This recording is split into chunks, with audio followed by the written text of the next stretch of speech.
चलिए आज हम स्टार्ट करते हैं भौत की विज्ञान यानी एसएससी के जितने भी एग्जाम हुए हैं सबका जितना भी भौत की प्रीवियस ईयर क्वेश्चन पहले हम आज देखेंगे हम एसएससी एमटीएस 2022 का क्वेश्चन। पहला क्वेश्चन, जो प्रतिबिंब पर्दे पर प्राप्त किया जा सके डैश कहलाता है। तो जो प्रतिबिंब पर्दे पर प्राप्त किया जा सके उसे कहते हैं, तो उसे हम कहते हैं वास्तविक प्रतिबिंब। वास्तविक प्रतिबिंब को हम पर्दे पर आसानी से प्राप्त कर सकते हैं। दूसरा क्वेश्चन, बैटरी में किस प्रकार का ऊर्जा रूपांतरण होता है। तो आप लोग जानते ही हैं बैटरी में रासायनिक ऊर्जा को विद्युत ऊर्जा में रूपांतरित होता है। तो बी नंबर हमारा सही आंसर है। तीसरा क्वेश्चन की ओर चलते हैं। न्यूटन गति के प्रथम नियम को डैश भी कहते हैं। न्यूटन गति के प्रथम नियम को जड़ता का भी नियम कहते हैं। सी हमारा सही आंसर है। क्वेश्चन नंबर 4 की ओर चलते हैं। वे पदार्थ जो अपने अंदर से विद्युत धारा को प्रवाहित नहीं होने देता है डैश कहलाता है। क्या कहलाता है? विद्युत रोधक। विद्युत रोधक वे पदार्थ होते हैं जो विद्युत धारा को प्रवाहित नहीं होने देते हैं। चलिए आगे का क्वेश्चन देखते हैं हम। विद्युत धारा के प्रवाह को रोकने या प्रणाम करने के लिए परिपथ को तोड़ने अथवा पूरा करने के लिए किसी युक्ति यानी डिवाइस का प्रयोग किया जाता है। तो युक्ति यानी आप लोग जानते हैं यंत्र, दूसरा नाम इसका यंत्र भी है। तो विद्युत धारा को प्रवाह को रोकने या प्रारंभ करने के लिए परिपथ को तोड़ने अथवा पूरा करने के लिए किस युक्ति का प्रयोग किया जाता है?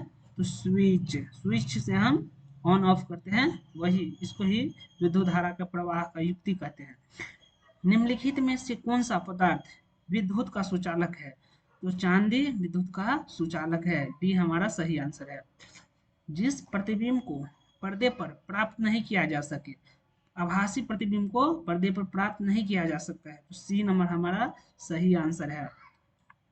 8वां क्वेश्चन की ओर चलते हैं। लेंस की क्षमता का एसआई मात्रक। तो लेंस की क्षमता का एसआई मात्रक डायोप्टर होता है। तो डी नंबर हमारा सही आंसर है। चलिए आगे और देखते हैं, 9th की तरफ चलते हैं।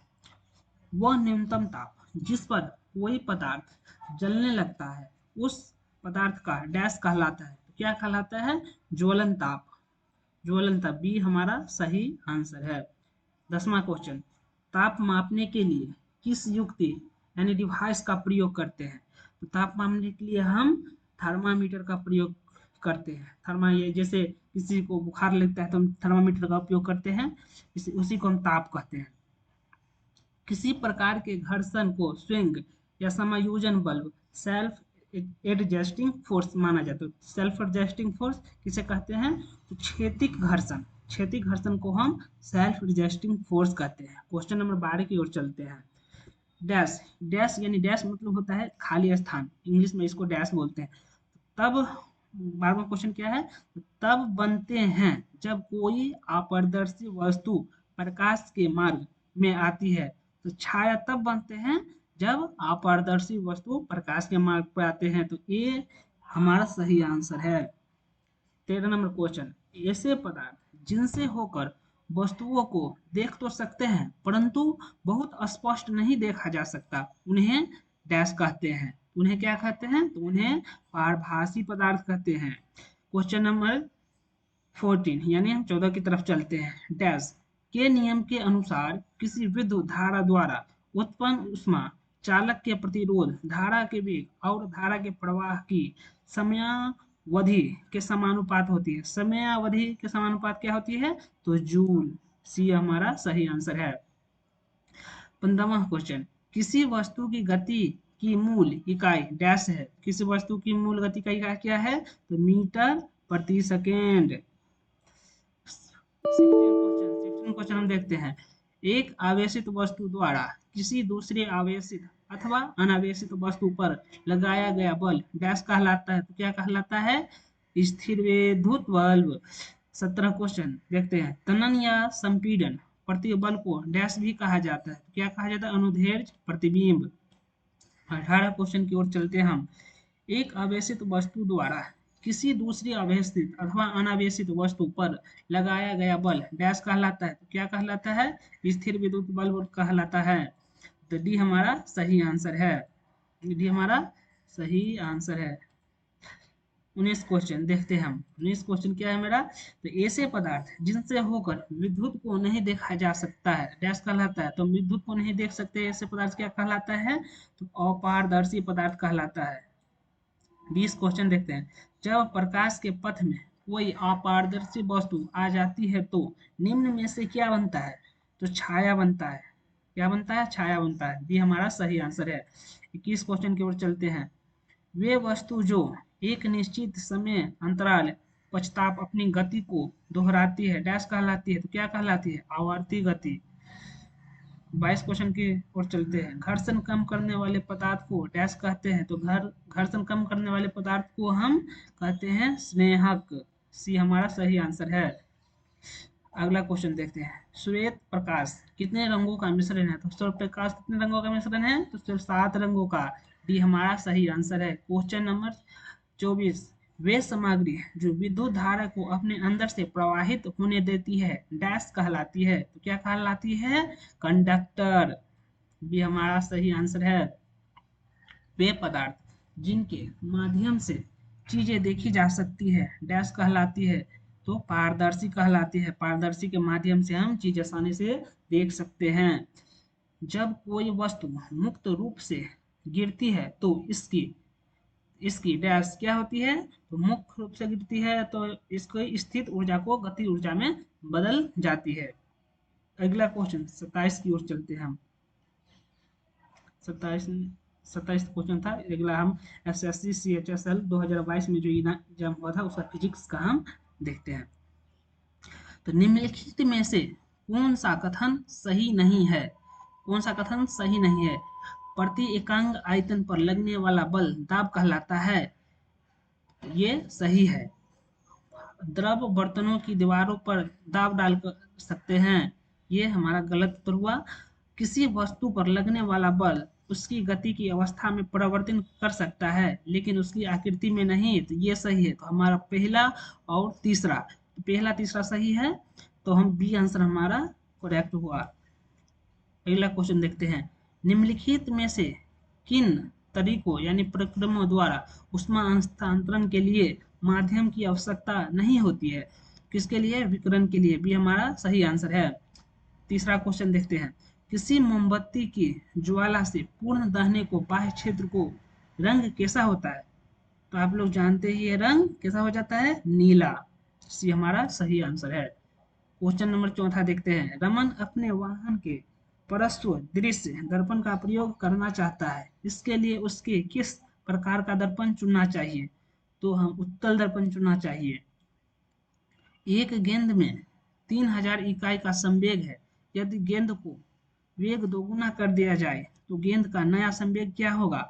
तो 6000 इकाई होगा। हमारा सी उत्तर सही है। छठा क्वेश्चन देखते हैं। किसी किरण का परावर्तित किरण से अभिलंब पृष्ठ पर मापा गया कोण क्या कहलाता है? तो परावर्तन कोण कहलाता है। क्या कहलाता है? परावर्तन कोण। भी हमारा सही आंसर है। सातवां क्वेश्चन। निम्नलिखित में से किस नियम के अनुसार गैसों के मिश्रण का दाब अवयवी गैसों के आंशिक दाबों के योग के बराबर होता है? तो डाल्टन के नियम। डी हमारा सही उत्तर है। क्वेश्चन नंबर 8 की ओर। किसी नियम का जड़त्व का नियम भी कहा जाता है। किस नियम को जड़त्व का नियम कहा जाता है? तो ए यानी न्यूटन के गति के पहले नियम का जड़त्व का नियम कहा जाता है। 9वां क्वेश्चन की ओर चलते हैं। उत्तल दर्पण द्वारा बनने वाला प्रतिबिंब सदैव डैश होता है। तो उत्तल दर्पण द्वारा बनने वाला प्रतिबिंब क्या होता है? तो ए आभासी और सीधा होता है। 10वां क्वेश्चन देखते हैं। एक विद्युत परिपथ से धातु के तार के दो सिरों के बीच विभवांतर भी उनके संभाव प्रवाहित होने वाले विद्युत धारा के समानुपाती होती है। यदि तार का ताप समान रहे तो इसे डैश कहते हैं। क्या कहते हैं? ओम का नियम कहते हैं। 11 क्वेश्चन की ओर चलते हैं। कार्य के बारे में निम्नलिखित में से कौन सी बात असत्य है? तो यह एक सदिश राशि है। ये बात असत्य है। कार्य एक अदिश राशि होता है। और अगला क्वेश्चन देखते हैं, ऊर्जा के संबंध में कौन सा कथन सही नहीं है? तो कौन सा कथन सही नहीं है? तो सी, यानी वेग v से गतिमान द्रव्यमान m के वस्तु के v mv/2 के गति ऊर्जा होती है। तो ये गलत है, मतलब यानी हमारा सी आंसर सही है। क्या पूछ रहा है? यानी सही नहीं है, तो ये मतलब गलत है। वेग v के गतिमान द्रव्यमान m की एक वस्तु v m/2 गति ऊर्जा, सी हमारा सही आंसर हुआ। निम्नलिखित में से कौन सा गति के तीसरे नियम का एक अनुप्रयोग नहीं है? तो यानी क्रिकेट के खेल के कैच लपकने के लिए क्षेत्ररक्षक गेंद के साथ अपने हाथों को धीरे से पीछे की ओर खींचता है, यानी ये अनुप्रयोग अनुप्रयोग तीसरे नियम का अनुप्रयोग नहीं है, यानी हमारा सी उत्तर सही है। 14 क्वेश्चन, निम्नलिखित में से कौन सा असंपर्क बल नहीं है? तो असंपर्क बल यानी घर्षण हमारा असंपर्क बल नहीं है। अगला क्वेश्चन की ओर चलते हैं। निम्नलिखित में से किस पदार्थ में ध्वनि को गति सबसे अधिक होती है? तो किसकी गति अधिक होती है? तो इसका सही उत्तर हुआ ध्वनि की सही एक मिनट दोस्तों, यानी एल्युमिनियम। एल्युमिनियम इसका सही उत्तर है। यानी निम्नलिखित में से किस पदार्थ को ध्वनि सबसे अधिक होती है? यानी 25 डिग्री सेल्सियस पर, एल्युमिनियम का। अगला क्वेश्चन देखते हैं हम 16, प्रक्षेप गति के कुल उड़ान समय डैश होता है? तो अधिकतम ऊंचाई तक पहुंचने के लिए लगने वाले समय के दोगुना हो जाता है, यानी डी हमारा सही आंसर है। 7वां, जड़त्व के संबंध 17वां क्वेश्चन, जड़त्व के संबंध में निम्नलिखित में से कौन सा कथन सही है? तो जड़त्व के समय में निम्नलिखित में से कौन सा कथन सही है? यानी डी पहला और दूसरा, यानी किसी भी वस्तु का जड़त्व उसका वह प्राकृतिक गुण है जो उसकी विराम या गति की अवस्था में परिवर्तन का विरोध करता है, यानी ये सही कथन है। और ये सही कथन है। और दूसरा कथन, यानी किसी वस्तु का द्रव्यमान उसके जरूरत की माप होती है, यानी पहला और दूसरा कथन दोनों सही है, तो इसका सही आंसर डी हुआ। 18 क्वेश्चन, लेंस के संबंध में निम्नलिखित में से कौन से कथन सही है? तो लेंस के संबंध में कौन से कथन सही है? तो यानी उत्तल लेंस की क्षमता को धनात्मक संख्या के रूप में दर्शाया जाता है। तो ये मतलब उत्तल लेंस की ये भी सही कथन है, और अवतल लेंस की क्षमता को ऋणात्मक संख्या के रूप में दर्शाया जाता है, ये भी, यानी दोनों कथन सही है, तो हमारा सही उत्तर सी हुआ। 19 क्वेश्चन की ओर चलते हैं। गुरुत्वाकर्षण बल का परिमाण डैश के बराबर होता है? तो गुरुत्वाकर्षण का परिणाम यानी द्रव्यमान तथा गुरुत्वाकर्षण बल के कारण त्वरण के गुणनफल के बराबर होता है, तो यानी ये हमारा सही उत्तर हुआ। अगला क्वेश्चन देखते हैं, निम्नलिखित में से कौन सा घर्षण का सही क्रम है? तो कौन सा है? तो पहले स्पर्शी घर्षण, सर्पी घर्षण, लेटिन घर्षण, यानी सी हमारा सही आंसर है। ध्वनि के स्तंभ में निम्नलिखित में से कौन सा कथन सही नहीं है? तो कौन सा कथन है? ध्वनि निर्बाध में संचारित हो सकती है, तो यानी ये कथन हमारा सही नहीं है, तो ये हमारा सही उत्तर हुआ। क्या सवाल है? कौन सही नहीं है? तो हमारा सी आंसर सही है। यदि किसी वस्तु का वेग दोगुना कर दिया जाए तो उसका संवेग, यानी किसी वस्तु का हम वेग दोगुना कर देंगे तो उसका संवेग होगा, तो उसका संवेग भी दोगुना हो जाता है, तो यानी बी हमारा सही आंसर है। अगला क्वेश्चन की तरफ चलते हैं। तो अब SSC CGL 2022 में जो एग्जाम हुआ था उसका हम भौतिकी विज्ञान का क्वेश्चन करते हैं। अब हाँ, किए गए कार्य की इकाई क्या है? तो किए गए कार्य की इकाई यानी कार्य का ऐसा मात्रक जूल होता है, यानी बी सही उत्तर हुआ। त्वरण की एसआई इकाई है, हम लोग 10th में पढ़े थे, त्वरण की एसआई इकाई क्या है? त्वरण की एसआई इकाई मीटर पर सेकेंड स्क्वायर है। तीसरा question, distance covered by object is dash to time, तो distance covered by object is dash to time, यानी क्या हुआ? यानी डायरेक्टली प्रोपोर्शनल होता है ऑब्जेक्ट का, डायरेक्टली प्रोपोर्शनल होगा ऑब्जेक्ट टू टाइम। चौथा क्वेश्चन देखते हैं, जरूरत के बारे में सही कथन की पहचान कीजिए। यानी जरूरत, द्रव्यमान जितना कम होगा तो जरूरत उतना ही अधिक होगा, ये कथन गलत है। भार जितना कम होगा जरूरत उतना ही अधिक होगा, तो ये कथन गलत है। तो द्रव्यमान जितना अधिक होगा तो जरूरत उतना ही अधिक होगा, ये कथन हमारा सही हुआ। तो सी आंसर हमारा सही है। अगला क्वेश्चन देखते हैं, पिंड की गति समान रूप से त्वरित गति को एक उदाहरण है। तो त्वरित त्वरित गति का उदाहरण है तो मुक्ति रूप से गिरने वाली। अगला क्वेश्चन देखते हैं, what do you call a component of identical size that offer a higher resistance to electricity. यानी इसको हम पुअर कंडक्टर से नाम जानते हैं। सातवां क्वेश्चन देखते हैं, वेग एक विशेष दिशा में डैश है। तो वेग एक विशेष दिशा में है, डैश है, क्या है, तो चाल है। वेग एक विशेष दिशा में चाल होता है। अगला क्वेश्चन देखते हैं, विद्युत धारा को डैश नामक इकाई द्वारा व्यक्त किया जाता है। तो विद्युत धारा को हम एम्पियर, यानी विद्युत धारा का ऐसा मात्रक एम्पियर होता है, तो इसको हम एम्पियर नामक इकाई द्वारा व्यक्त किया जाता है। अगला क्वेश्चन, 9th क्वेश्चन देखते हैं, पृथ्वी के चारों ओर चंद्रमा की गति के लिए कौन सा बल उत्तरदायी है। तो चंद्रमा के लिए अभिकेंद्रीय बल उत्तरदायी है। अगला क्वेश्चन, विद्युत आवेश का एसआई इकाई है। तो विद्युत आवेश का एसआई इकाई कूलम्ब है। किसी भौतिक राशि को अंकीय मान क्या कहलाता है। तो किसी भौतिक राशि का अंकीय मान क्या कहलाता है, एक मिनट, भौतिक राशि का अंकीय मान परिणाम कहलाता है। विद्युत ऊर्जा को व्यावसायिक इकाई क्या है। तो विद्युत ऊर्जा का व्यावसायिक इकाई किलोवाट घंटा है। 13 क्वेश्चन की ओर चलते हैं, डैश यानी समय ग्राफ किसी वस्तु की चाल दर्शाता है। तो समय ग्राफ दूरी, यानी दूरी समय ग्राफ किसी वस्तु के चाल को दर्शाता है। 14 क्वेश्चन, दूरी की इकाई निम्नलिखित में से कौन सी है। तो दूरी की इकाई जानते हैं, प्रकाश वर्ष दूरी का इकाई है।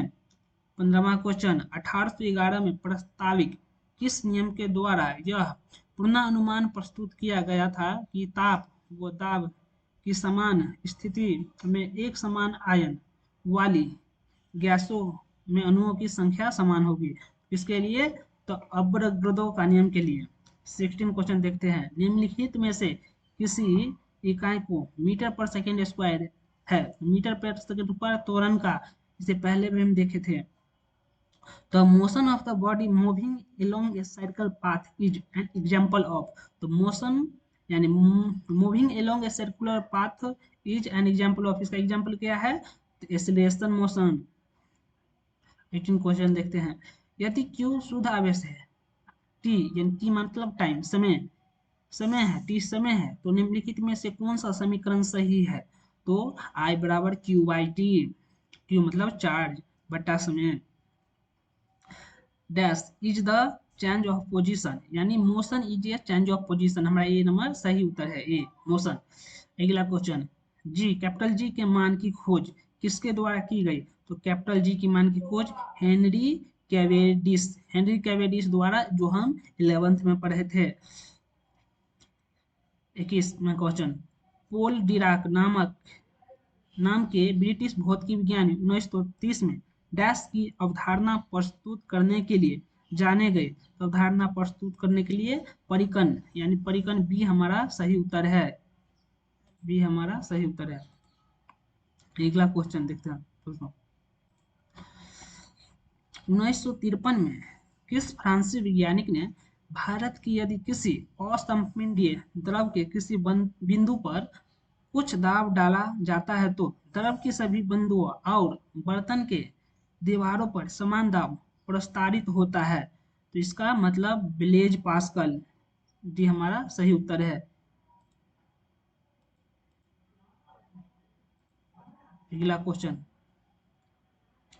यानी चाल की ऐसा मात्रक, यानी चाल का ऐसा मात्रक इकाई होता है चाल की मीटर पर सेकेंड, चाल की ऐसा मात्रक मीटर पर सेकेंड, यानी सी हमारा सही उत्तर है। अगला क्वेश्चन हम देखते हैं, SSC CDPO 2022 में जो एग्जाम हुआ था, यानी दिए गए समीकरण में केबी का परिभाषित मान क्या है, यानी कैप स्मॉल के B equal to P V by T N, यानी बी 1.38 इंटू 10⁻22 या जे केल्विन की पावर -1, यानी पर इन्वर्स को भी बोल सकते हैं हम। अगला क्वेश्चन देखते हैं। बी कार्बन काल निर्धारण डेटिंग का क्या अर्थ है, तो कार्बन काल निर्धारण डेटिंग का अर्थ से हम क्या समझते हैं, तो सी यानी बहुत पुरानी वस्तुओं में कार्बन के विभिन्न रूपों में मात्रा के मापक को उनकी आयु की गणना करने की विधि। तीसरा क्वेश्चन देखते हैं। किसी धारावाही चालक से जुड़े चुंबकीय क्षेत्र की दिशा ज्ञात करने के लिए निम्नलिखित में से किस नियम का उपयोग किया जाता है, किस नियम का, मैक्सवेल के कारकू-स्कू नियम का हम उपयोग करते हैं। चौथा क्वेश्चन की ओर चलते हैं। निम्नलिखित में से कौन सा विकल्प सही सम्मिलित है, यानी दाब की इकाई, तो दाब का इकाई यानी पास्कल, बार और टॉर, यानी दाब की इकाई तीनों इसका तीनों होता है, तो ये हमारा सही उत्तर सही है। यानी अपवर्तन दर्पण के लिए वस्तु की स्थिति, प्रतिबिंब की स्थिति और प्रतिबिंब के आकार का निम्न में से कौन सा युग्म सही नहीं है, यानी बी अनंत पर -सी यानी पर अत्यधिक छोटा, अत्यंत पर सी पर अत्यधिक छोटा, यानी हमारा बी उत्तर सही है। निम्नलिखित में से कौन सा भौतिकी सिद्धांत रॉकेट इंजन, जेट इंजन एवं अपरूपित वाले गुब्बारे द्वारा पैदा होने वाले प्रणोद की व्याख्या करता है, यानी न्यूटन के गति के नियम। ये हमारा सही उत्तर है, ये हमारा सही उत्तर है। यानी किसका नियम बताता है कि विद्युत परिपथ में किसी संधि में प्रवाहित होने वाली धाराएं का योग संधि से निकलने वाली धाराओं के योग के बराबर होता है, यानी डी यानी गुस्ताव रोबर्ट किरचॉफ, यानी डी हमारा सही उत्तर है। स्तंभों को सुमेलित कीजिए, स्तंभों को यानी सुमेलित कीजिए, यानी ए स्तंभों को सम्मिलित कीजिए, यानी वोल्ट मीटर का, यानी पहला का बी एक उपकरण जो वोल्टेज को मापता है, एक उपकरण जो वोल्टेज को मापता है उसको हम वोल्ट मीटर कहते हैं। आमीटर से हम एक उपकरण जो धारा के परिमाप को मापते हैं। गैल्वेनोमीटर यानी एक उपकरण जो धारा की दिशा और परिणाम को मापते हैं उसे हम गैल्वेनोमीटर कहते हैं। चौथा ओम मीटर यानी सी ए उपकरण जो प्रतिरोध को मापता है। अगला क्वेश्चन की ऑप्शन था हमारा सही, इसमें 8वां का सही उत्तर सी हुआ। 9वां क्वेश्चन की ओर चलते हैं। गति का के कौन सा से समीकरण सही है, तो गति के s बराबर 2ut + at², ये हमारा सही उत्तर है। s बराबर गति का मतलब पूछ रहा है गति का के कौन सा से समीकरण सही है, यानी सही है, तो s बराबर ut + at² v बराबर u/2 + at, यानी इसका तो गति, तो इसका मतलब दोनों ये फॉर्मूला गलत है, तो इसका बी उत्तर होगा सही।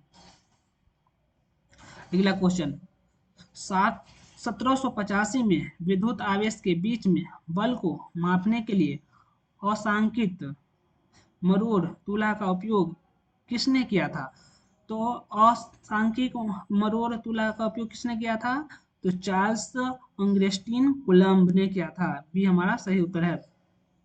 कूलम्ब सेकेंड निम्नलिखित में से किसकी इकाई है, तो कूलम्ब पर सेकेंड विद्युत धारा का इकाई है।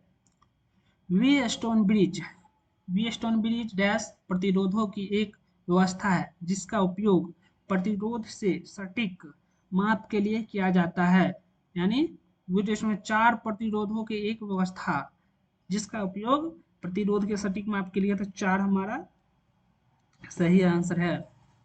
13 क्वेश्चन देखते हैं। फ्यूज तार के संबंध में निम्नलिखित में से कौन सा कथन सही है, तो यानी इनमें निम्न गलनांक और उच्च चालकता होती है। जो फ्यूज का तार होता है उसमें निम्न गलनांक और उच्च चालकता होती है। अगला क्वेश्चन की ओर देखते हैं। निम्नलिखित में से किस अंतराण्विक बल में लंदन बल यानी लंदन फोर्स भी कहा जाता है? तो परिकीर्णन बल को हम लंदन फोर्स कहते हैं।